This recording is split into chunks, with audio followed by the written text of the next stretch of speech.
제가 어렸을 때부터 그림 그리는 걸 되게 좋아했던 모양이에요. 제가 진도라는 아주 시골 첩첩산중에서 태어나서 거기서 유년기를 보냈는데 사실 거기에는 우리가 그림을 그릴 수 있는 도구들이 없었어요. 주로 마당에다가 나무로 그림을 그리고 늘 장래 희망이 중학교 때, 초등학교 때, 고등학교 때 난이 있잖아요. 그러면 화가라고 썼었어요. 그런데 그게 화가가 그렇게 특별한 어떤 직업인지를 모르고 그림을 그리는 사람들은 다 화가라고 생각하고 화가로 썼었거든요. 그래서 저는 운이 좋게 이제 화가가 됐습니다.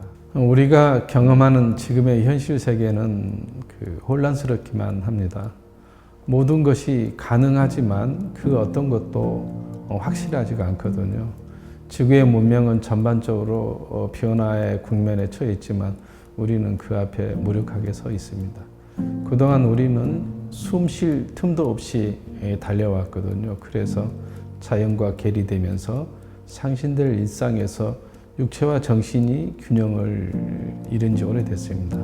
이제 자연을 통해서 생명력을 회복하며 삶의 균형을 찾아야 할 시점인 듯 싶습니다. 자연으로 다가가 황폐화된 마음을 치유하고 본디 순수하고 선한 마음을 회복했으면 하는 바람으로 이 전시를 준비를 하게 됐습니다.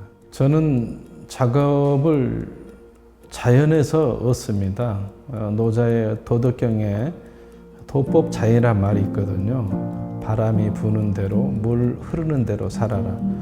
자연의 순리에 따르며 살아라는 얘기거든요. 자연은 일부러 만든 조작이 없습니다.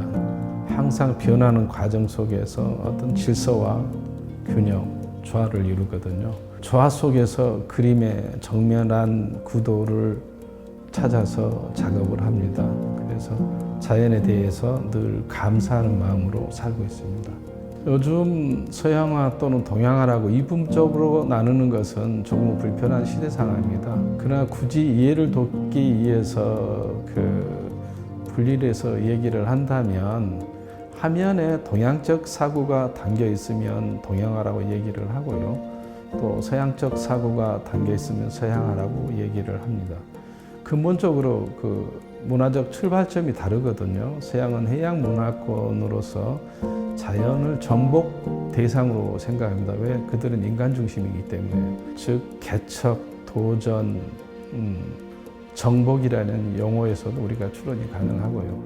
동양은 농경 문화권으로 자연의 질서에 따르며 순응하고 자연 중심이 되는 세계관으로 우리는 생활했거든요. 그래서 은유와 그 속에 해악이 있고 여백이 있습니다. 여백은 심의 공간이기도 하지만 철학적 사유의 공간이기도 하거든요. 그래서 저는 그렇게 정리를 하고 있습니다. 예술이란 사람의 가장 기본적인 본성이며 인간에게 누구나 아름다움을 추구하는 욕구이기도 합니다.